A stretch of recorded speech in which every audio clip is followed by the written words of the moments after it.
Bugün sizi insanlık tarihinin en eski inanç sistemlerinden biri olan animizmin derinliklerine götüreceğiz. Ruhların ve doğanın gizemli dünyasına adım atarken hem felsefi hem de bilimsel bakış açılarını keşfedeceğiz. Hazırsanız başlayalım. Animizm nedir? İnsanlar henüz şehirler kurmadan, yazıyı icat etmeden, kutsal metinler ve peygamber figürleriyle tanışmadan çok önce hayat sadece insan bedeninde toplanmış bir olgu değildi. Hayat, nehrin akışında, ağacın gölgesinde, dağın sessizliğinde ve ataların hatırasında aynı derecede mevcuttu. Doğa, insanın karşısında duran cansız bir arka plan değil, daima karşılık veren bir taraftı. Bu bakış açısına biz animizm diyoruz. Ancak animizmi sadece ruhlara inanmak şeklinde açıklamak, onu ciddi anlamda basitleştirmek olurdu. Animizm, aslında dünyanın nasıl kurgulandığına dair bütünsel bir algı biçimidir. Bu algıda evren mekanik ve kayıtsız değildir. O canlıdır, karşılıklı ilişkiler üzerine kuruludur ve hiçbir varlık tam manasıyla yalnız değildir. Taş, sadece taş değildir, geçmiş olayların izini taşıyan bir hafızadır. Rüzgar tesadüfi bir hava akımı değil, haber getiren bir harekettir. Hayvan ise sadece bir av nesnesinden ibaret değildir. Davranışı ve varlığıyla insanı eğiten bir mevcudiyettir. Bu sistem herhangi bir peygamberin veya merkezi bir öğreticinin ürünü değildir. O, binlerce yıl boyunca insanın doğayla gündelik teması, gözlemi, hataları ve deneyimleri sonucunda şekillenmiş bir ilişkiler ağıdır. 19. yüzyılda İngiliz antropolog E.B. Tylor bu dünya görüşünü dinin ilk formu olarak tasvir etmişti. Ona göre kadim insanlar rüya, ölüm ve baygınlık gibi deneyimleri açıklamak için ruh kavramını yaratmış, daha sonra bu kavramı doğa olaylarına uygulamışlardı. Bu yaklaşım uzun süre animizmi basit ve modası geçmiş bir düşünce evresi olarak sundu. Fakat modern bilimsel araştırmalar bu tasvirin yeterli olmadığını gösteriyor. Animizm yanlış veya çocukça bir fikir değildir. O, insan beyninin nasıl çalıştığının kültürel düzlemdeki ifadesidir. Bunu günlük bir örnekle anlamak mümkündür. Karanlık bir mekanda ani bir ses duyduğumuzda çoğumuz otomatik olarak orada biri var diye düşünürüz. Bu tepki rasyonel hesaplamadan önce gerçekleşir. Bilimde bu eğilim bazen hiperaktif fail algılama mekanizması, Hyperactive Agency Detection Device olarak adlandırılır. Yani insan beyninin her hareketin ve değişikliğin arkasında canlı, niyetli bir sebep aramaya meyilli olması. Evrimsel açıdan bu eğilim son derece faydalıdır. Rüzgarın kıpırdattığı çalılıkta bir yırtıcı olduğunu sanmak hata olabilir ama bu hata insanı hayatta tutar. Aksine gerçek tehlikeyi görmemek ölümcül sonuç verebilir. Kadim insanlar doğa karşısında da aynı düşünce yoluyla hareket ediyorlardı. Güneşin doğması, yağmurun yağması, fırtınanın kopması onlara tesadüfi mekanik süreçler gibi görünmüyordu. Bu olayların arkasında niyet, irade ve ilişki vardı. Böylece animizm hazır ve uydurma bir inanç olarak ortaya çıkmadı. O, insan beyninin tehlikeyi tanımak, bağ kurmak ve anlamı organize etmek için geliştirdiği doğal mekanizmaların bir forma bürünmesidir. Bu açıdan animizm ne bilimin alternatifi ne de onun rakibidir. O, insanın dünyayı anlamak için kullandığı en eski, en dayanıklı ve en derin çerçevelerden biridir. Bu çerçevede insan evrenin merkezi değil, onun katılımcısıdır. Sadece konuşan değil, hem de dinleyen taraftır. Ve belki de animizmin asıl gücü tam da buradadır. Dünya ile hükümranlık diliyle değil, ilişki ve dikkat diliyle iletişim kurma becerisinde. Tanrılı inançlar ile animizm arasında ilginç bir çatışma vardır. Eleştirmenler ruhların varlığını sorgularken bilim farklı bir bakış açısı sunar. Şimdi bu görüşlerin etik ve ahlaki sonuçlarını inceleyelim. İnsanlık tarihinin çok erken evrelerine döndüğümüzde bir gerçek açıkça görülür. İnsan dünyaya hiçbir zaman nötr bakmamıştır. O, etrafında olup bitenleri sadece gözlemlememiş, onları anlamlandırmaya çalışmıştır. En ilkel topluluklar için dünya sessiz ve cansız bir mekan değildi. Orman konuşuyordu, nehir cevap veriyordu, dağlar incinebiliyordu. Hayvanlar ise sadece av nesnesi değil, ilişki kurulan varlıklardı.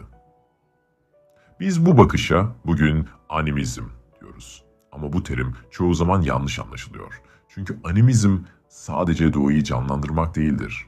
O, insan, zihninin dünyayı okumak için kurduğu ilk açıklama sistemidir. Zamanla insanın yaşam ölçeği değişti. Küçük, doğayla yüz yüze yaşayan topluluklar genişledi. Şehirler kuruldu, siyasi birlikler ve imparatorluklar şekillendi. Bu değişim sadece ekonomik ve sosyal yapıları değil, evrenin nasıl anlaşıldığını da değiştirdi. Tam bu aşamada tek tanrı fikri ön plana çıkmaya başladı. Hristiyanlık ve İslam gibi tek tanrılı dinler yayıldıkça çoklu ruhların, yerel kutsallığın ve doğayla doğrudan ilişkinin merkezde olduğu animist, dünya görüşüyle kaçınılmaz bir şekilde karşı karşıya geldi. Bu karşılaşma sadece iki farklı inancın çarpışması değildi. Bu, iki farklı evren modelinin yüz yüze gelmesiydi. Bir tarafta hakikat merkezleşmişti. Tek yaratan, tek vahiy, tek doğru yol. Diğer tarafta ise kutsallık parçalanmıştı ama kaotik değildi. Kutsallık nehirde, ormanda, dağda, hayvanda, ata hatırasında dağılmış şekilde mevcuttu. Burada dünya parçalara bölünmüyordu. Aksine her şey birbiriyle ilişki içindeydi. Bu fark yalnızca teolojik değil, aynı zamanda bilgi biçimiyle de ilgiliydi. Animizm yazılı kitaplar üzerine kurulmuyordu. Onun merkezi kanunları, değişmez doktrinleri yoktu. O, hafızaya, tecrübeye, gözleme ve yerel bilgelerin nüfuzuna dayanıyordu. Bu ise merkezileşmiş dini sistemler için ciddi bir sorundu. Çünkü kontrol edilemeyen bilgi tehlikeli sayılırdı. Tarih gösteriyor ki bu karşılaşma çoğu zaman sakin bir diyalog şeklinde gerçekleşmedi. Animizme ait mekanlar tahrip edildi, yerel törenler yasaklandı, nesilden nesile aktarılan bilgiler batıl, günahkar ve tehlikeli ilan edildi. Burada asıl mesele sadece inanç farkı değildi. Asıl mesele bilgi üzerindeki kontrol idi. Ama animizm yok olmadı. O tarihten silinmedi. O uyum sağladı. İnanç formları değişti, isimler yenilendi, ritüeller başka sembollerin arkasına gizlendi. Afrika'dan Amerika'ya götürülen kölelerin, Katolik azizlerinin figürleri arkasında kendi kadim ruhlarını yaşatması bunun en açık örneğidir. Bilimde bu süreç senkretizm olarak adlandırılır. Bu, animizmin zayıflığını değil, onun esnekliğini ve dayanıklılığını gösterir. Burada bir soru ortaya çıkıyor. Peki, animizm gerçekten ilkel insanların cehaletinin bir ürünü müdür? Arkeoloji bu soruya çok net bir cevap verir. Paleolitik ve erken Neolitik dönemlere ait buluntularda her şeyi yöneten tek tanrı anlayışına dair tutarlı izler yoktur. Aksine, mağara resimleri, mezar yerleri ve ritüel nesneler yerel ve çok yönlü kutsallık formlarını gösterir. Fransa'daki Lascaux ve Chauvet mağaralarına baktığımızda tasvir edilen hayvanların boyutlarının abartıldığını, belirli organların özellikle vurgulandığını görürüz. Bu tasvirler sadece av sahneleri değildir. Bunlar güç, etki ve kutsallık sembolleridir. Mezar yerlerinde ölülerle birlikte konulan aletler ve boyalar ise açıkça gösteriyor ki insan ölümü bir son olarak değil, başka bir ilişki evresi olarak görüyordu. Eğer tek tanrı fikri ilksel olsaydı, bu fikrin izleri çeşitli kültürlerde benzer ve sabit formda görülmeliydi. Ama gördüğümüz manzara tam tersidir. Yerel, esnek ve ortama uyum sağlayan inançlar. Bu noktada bilişsel bilim, kognitif bilim devreye giriyor. Modern bilişsel din bilimi soruyor. İnsan beyni dini fikirleri neden bu kadar kolayca yaratıyor? Burada temel kavramlardan biri hiperaktif fail algılama mekanizması, haddedir. İnsan beyni evrim sürecinde öyle şekillenmiştir ki bilinmeyen sesi veya hareketi tesadüf olarak değil, niyetli bir varlığın faaliyeti olarak algılamaya meyillidir. Çünkü yanlışlıkla tehlike görmek, tehlikeyi kaçırmaktan daha az risklidir. Deneyler gösteriyor ki insanlar basit şekillerden oluşan animasyonlara bakarken bile niyet, korku ve amaç görürler. Beyin daima bir fail, ajant arar. Animizm bu mekanizmanın kültürel dildeki ifadesidir. Doğayı niyetli varlıklar aracılığıyla açıklamak bir yanlışlık değil, insan zihninin normal çalışma biçimidir. Teist eleştirmenler burada itiraz eder ve derler ki, peki hadi basit korkuyu açıklayabilir ama evreni yaratan, kanun koyan ve ahlak talep eden Tanrı anlayışını nasıl açıklıyorsunuz? Bilimsel cevap nettir. Had, başlangıçtır, son değil. İlksel fail tasavvurları kültürel aktarımla karmaşıklaşır. Nesilden nesile aktarılan fikirler kültürel seçilimden geçer. İnsan zihnine en uygun, en kolay yerleşen formlar kalır. Görünmez ama her şeyi bilen varlıklar bu açıdan son derece başarılı fikirlerdir. Böylece karmaşık dinler ani bir vahiy olayı gibi değil, uzun vadeli kültürel inşalar olarak şekillenir. Antropolojide animizmin cehalet iddiasını çürütür. Saha araştırmaları gösteriyor ki animist inançlar gündelik hayatı düzenleyen işlevsel sistemlerdir. Avlanma kuralları, toprağın kullanımı, su kaynaklarının korunması, ruhlarla ilişki dili aracılığıyla ifade olunur. Bu orman, ruhların mekanıdır demek, aslında ekolojik bir koruma mekanizmasıdır. Avlanan hayvana ritüel saygı ise sürdürülebilir davranışı teşvik eder. Ahlak meselesinde de benzer bir tablo var. Teist iddiaya göre ahlak ancak tanrı korkusu ile mümkündür. Ama primatoloji gösteriyor ki empati, paylaşma ve adalet hissi dini sistemlerden de önce mevcuttur. Frans de Waal'ın araştırmaları bunu açıkça kanıtlamaktadır. Din, ahlakın kökeni değildir. O, ahlakı merkezileştiren ve meşrulaştıran mekanizmadır. Animizm, ne tarihi bir sapmadır, ne de çocuk düşüncesinin kalıntısı. O, insan zihninin en eski, en doğal ve en dayanıklı ürünlerinden biridir. Tek tanrı ile çoklu ruhların karşılaşması sadece inanç farkı değildir. Bu, dünyanın nasıl anlaşıldığına dair iki farklı bilgi biçiminin tarih boyunca devam eden karşılaşmasıdır. Ve bilimsel deliller açıkça gösteriyor ki bu karşılaşmada animizm zayıf taraf değildir. Beşer düşüncesinin temel sütunlarından biridir. Animizmde ahlak doğayla kurulan ilişkilere dayanır.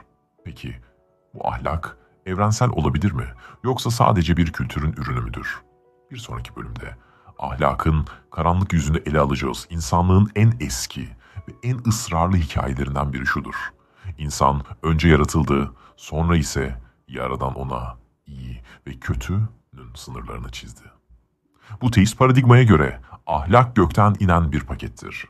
O mutlaktır, değişmezdir ve kaynağı metafiziktir. Dostoyevski'nin karakterinin dediği gibi, eğer Tanrı yoksa her şey mübahtır.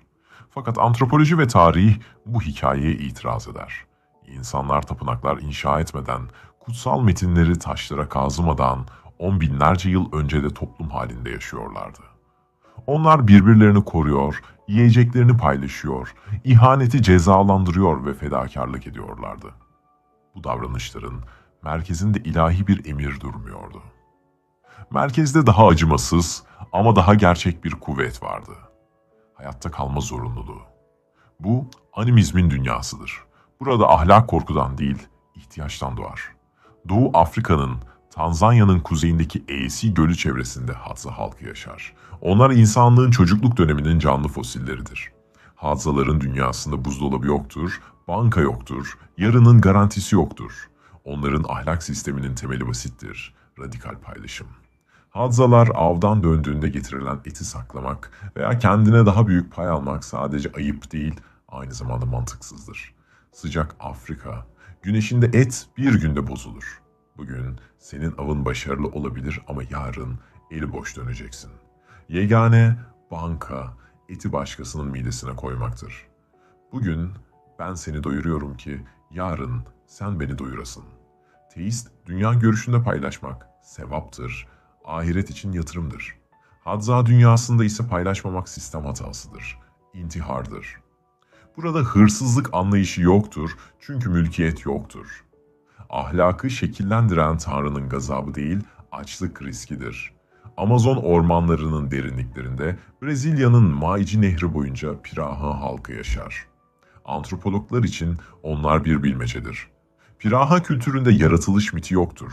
Onlar dünyanın nasıl oluştuğuyla ilgilenmezler.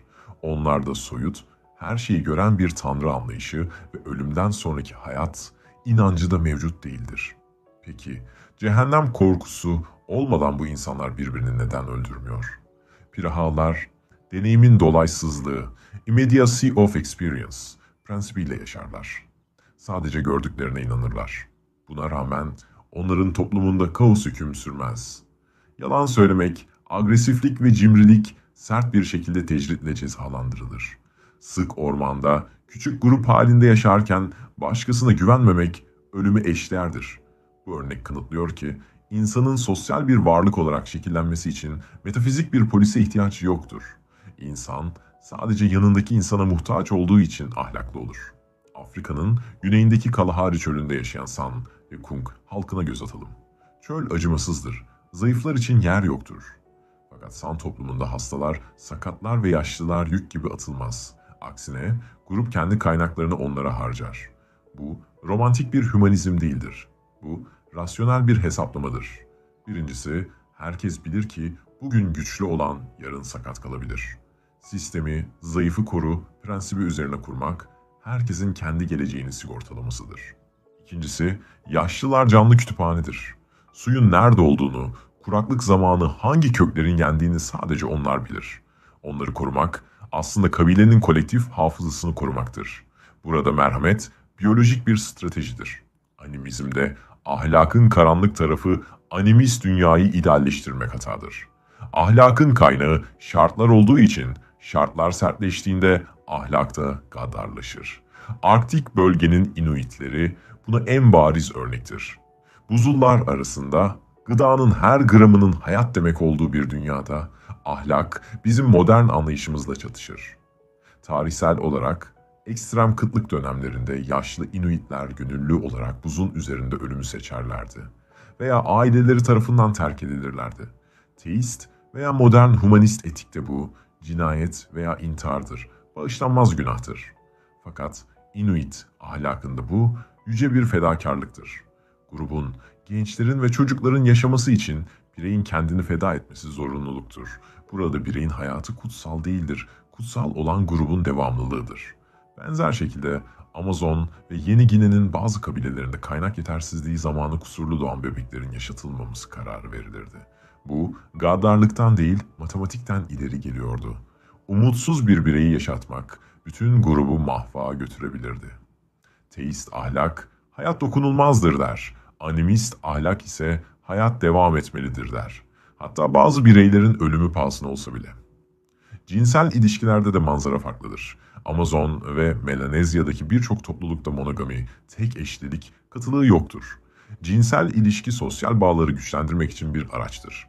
Zina anlayışı burada anlamsızdır. Çünkü kadın veya erkek üzerinde mutlak mülkiyet iddiası yoktur. Teist ahlakın en büyük günahlarından biri burada sadece sosyal bir mekanizmadır. Peki gerçekten evrensel bir ahlak anlayışı mümkün mü? Bilim ve felsefe bu iddianın zayıf noktalarını gözler önüne seriyor. Animizmin sunduğu dersler ise ahlakı yeniden düşünmemiz için bize ilham veriyor. Tarihe geniş açıdan baktığımızda değişmez, objektif ahlak iddiası çöker. Eğer ahlak Tanrı'dan gelen sabit bir kanunsa neden zamanla bu kadar köklü değişikliklere uğruyor? Bir zamanlar kölelik tamamen ahlaki ve yasaldı. Kadının mülkiyet sayılması, çocuk evlilikleri, farklı düşünenlerin idamı, bunların hepsi kendi döneminin doğrularıydı. Bugün ise biz bunlara vahşet diyoruz. Değişen nedir? Tanrı mı? Kutsal kitaplar mı? Hayır. Değişen insanın üretim ilişkileri ve yaşam koşullarıdır. Animist toplumlar bize çıplak bir gerçeği gösterir. Ahlak gökten inmez, o topraktan biter. O, iklimin, coğrafyanın, açlığın ve tokluğun ürünüdür. Tanrı fikri, bu kuralları kutsallaştırmak için sonradan gelen bir mühürdür. Fakat kuralların kendisi insanlık kadar eskidir ve özünde pragmatiktir. Sonuç itibarıyla ahlak dediğimiz şey, türümüzün birlikte hayatta kalmak için yazdığı, sürekli düzenlenen devasa bir sözleşmeden başka bir şey değildir. Biz bugün tarihin en tezat dolu dönemini yaşıyoruz. Her şeyi biliyoruz ama hiçbir şeyi hissetmiyoruz. Modernizm bize konfor, hız ve sonsuz bilgi vaat etti. Fakat karşılık olarak ruhumuzdan çok büyük bir şeyi koparıp götürdü. Kainatla olan yakınlık hissini. Max Weber bunu dünyanın büyüsünün bozulması, The Disenchantment of the World olarak adlandırıyordu. Biz evreni ruhu olan bir canlıdan istismar edilmesi gereken devasa bir makineye çevirdik. Ve bugün animizm geri dönüyorsa bu sadece bir nostalji değil, insanın kendi kaybedilmiş özüne doğru varoluşsal kaçışıdır. Modern insan yapay bir ekosistemin içinde sıkışıp kaldı. Şehirlerde yaşıyoruz, günümüzün %80'ini ekranlara bakarak geçiriyoruz ve güneşin doğuşunu değil, telefonun ışığını görüyoruz. Bu hayat tarzı beynimizde binlerce yılda şekillenmiş, doğayla diyalog ihtiyacını aç bırakıyor. Dinler bazen çok bürokratik, çok kurallı ve uzak görünüyor. Bilim ise dünyayı atomlara ve rakamlara bölerek onu çok soğuk ve mekanik hale getiriyor. Bu iki kutup arasında kalan insan manevi bir boşluğa düşüyor. Animizm tam da burada üçüncü bir yol olarak beliriyor. Doğayla vasıtasız, belgelenmemiş ve kişisel ilişki. Bu yolda ne katı doktrinler var ne de laboratuvar raporları. Burada sadece his, tecrübe ve derinden gelen bir saygı var. Bugün animizm artık ilkel insanların inancı değildir. O, en modern felsefelerin ve hukuk sistemlerinin merkezine geçiyor. Derin ekoloji, deep ecology, akımı diyor ki bir nehrin veya ormanın değeri onun bize odun veya su vermesinde değildir. Onun kendi özünde bir değeri vardır. Bu artık sadece felsefe değil, hukuki gerçekliktir. Örneğin Yeni Zelanda'da Wanganui Nehri kanun karşısında bir insan ile aynı haklara sahiptir. O cansız bir su kütlesi değil, hukuki bir şahsiyettir.